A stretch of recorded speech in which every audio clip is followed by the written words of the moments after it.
राज्यातील शेतकऱ्यांसाठी आजच्या ठळक बातम्या व शेतकऱ्यांसाठी अतिशय महत्त्वाची आणि आनंदाची बातमी समोर आली आहे। सर्व काही बातम्या बघणार आहोत, त्यासाठी फक्त व्हिडिओला शेवटपर्यंत पाहत चला आणि चॅनलला देखील नक्की सबस्क्राईब करून घ्या। 31 मार्चपर्यंत KYC करून घ्या, अन्यथा गॅस सबसिडी मिळणार नाही, अशी माहिती राज्य सरकारकडून आलेली आहे। उन्हाचा पारा चढला, लिंबाला भाव तापला, 5 रुपयांना एक, लिंबाची मागणी वाढली, दरात मोठी वाढ, सर्वसामान्यांच्या खिशाला जळ। उन्हाचा चढता पारा आणि वाढत्या उकाड्यामुळे शीतपेयांना मागणी वाढली असून लिंबाच्या दरात मोठी उसळ पाहायला मिळत आहे।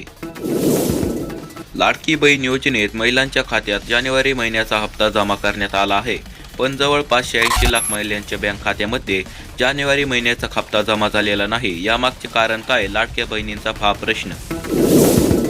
शेतकऱ्यांचा अंत पाहू नका, कांदा आणि दुधाच्या दरवाढीसाठी नाशिकमधून आंदोलनाची रणशिंग। कांदा उत्पादक शेतकरी आर्थिक अडचणीत सापडला आहे।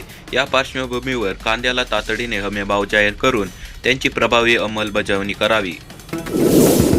आयात बेदाण्यामुळे स्थानिक द्राक्ष उत्पादकांचे नुकसान, अधिवेशनात सरकारकडून बैठकीचे आश्वासन। निकृष्ट दर्जाच्या बेदाणा आयात तसेच सीमा शुल्क वाढीच्या बाबतीत राज्य सरकार सकारात्मक निर्णय घेईल, अशी माहिती समोर आली आहे। युद्धामुळे खते मागणार, अमेरिका इराण संघर्षाचा भडका उडाल्याने भारताच्या चिंतेत भर पडली असून या युद्धामुळे खाद्यतेल आणि खतांच्या आयातीवर मोठा परिणाम होण्याची भीती उद्योग संघटनांनी व्यक्त केली आहे। राज्यसभेच्या 37 जागांसाठी निवडणूक प्रक्रिया सुरू झाली असून 10 राज्यातील जागांसाठी मतदान होणार आहे। उमेदवार अर्ज दाखल करण्याची अंतिम मुदत 5 मार्चपर्यंत आहे। राज्यात उन्हाचा चटका चांगलाच वाढला आहे। किमान आणि कमाल तापमानात वाढ होताना दिसत आहे। कोकणातील पालघर, ठाणे, मुंबई आणि रायगड जिल्ह्यातील काही भागात 2 दिवस उष्ण आणि दमट हवामानाचा अंदाज हवामान विभागाने दिला आहे। केंद्र सरकार खत अनुदान थेट शेतकऱ्यांच्या खात्यात डेबिटद्वारे देण्याचा विचार करत आहे। यामुळे शेतकरी पिकांनुसार खतांची निवड स्वतः करतील। आंबा नुकसान भरपाईसाठी मुळशीत बोंबाबोंब आंदोलन। मुळशी तालुक्यातील आंबा उत्पादक शेतकऱ्यांनी होळीच्या दिवशी तहसील कार्यालयासमोर बोंबाबंद आंदोलन करून शासनाने आपली सोमवारी मागण्यांकडे लक्ष वेधले आहे। पेट्रोल डिझेल मागणार, भारतात 8 आठवड्यांचा इंधन साठा शिल्लक। इराण इस्रायल युद्धामुळे पेट्रोल डिझेल दरवाढीची चिंता व्यक्त होत असताना भारताकडे 6 ते 8 आठवड्यापर्यंत पुरेल इतका इंधन साठा उपलब्ध असल्याची माहिती समोर आली आहे। ऊसाला तुरे, गळीत हंगाम तोट्यात, पुढील वर्षी साखर कारखान्यांना ऊसाची टंचाईची शक्यता। राज्यात यंदाच्या गळीत हंगामात ऊसाला सर्वत्र मोठ्या प्रमाणात तुरे असल्यामुळे उत्पादनावर विपरीत परिणाम झाला आहे।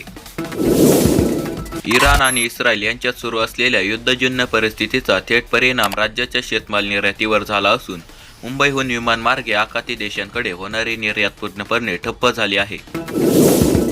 आखाती युद्धात नाशिकच्या कृषी निर्यातीवर घाव, जैन पेठीत 250 कंटेनर्स अडकले, 600 कोटींचे नुकसान होण्याचा अंदाज।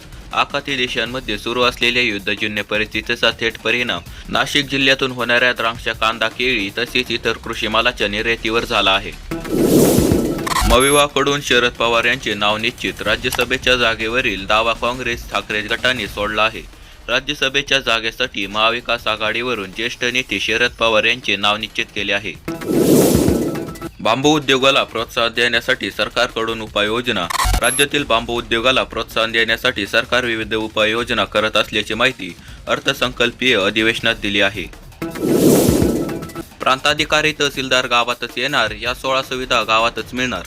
शेतकरी, शालेय विद्यार्थी व शासकीय योजनांसाठी पात्र लाभार्थ्यांचे प्रश्न आता गावातच सुटणार आहेत।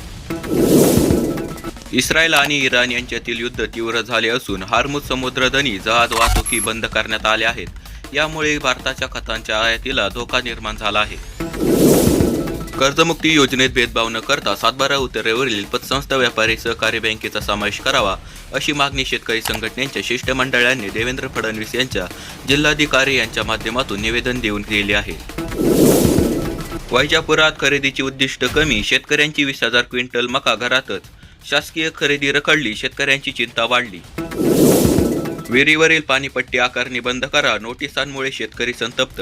इरिगेशन फेडरेशनची पाटबंधारे विभागाकडे मागणी, अन्यथा तीव्र आंदोलन करण्याचा शेतकऱ्यांचा इशारा।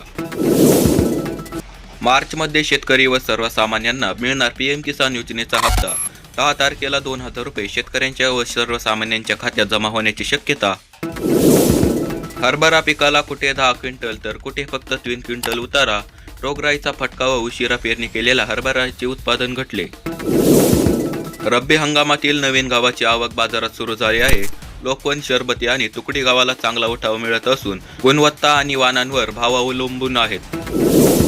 जिल्ह्यातील 5,04,690 रेशन कार्ड धारकांची होणार पडताळणी. दुबार शिधापत्रिका तसेच अधिक उत्पन्न व जमीनधारकांना सोडावे लागणार रेशन. शेतकरी मित्रांनो, आज दिवसभरातील महत्त्वाच्या बातम्या आपण पाहिल्या आहेत. तर व्हिडिओ कसा वाटला ते कमेंटमध्ये नक्की सांगा आणि आपल्या चॅनलला सबस्क्राईब करा. भेटूया येणाऱ्या पुढच्या व्हिडिओमध्ये. तोपर्यंत धन्यवाद.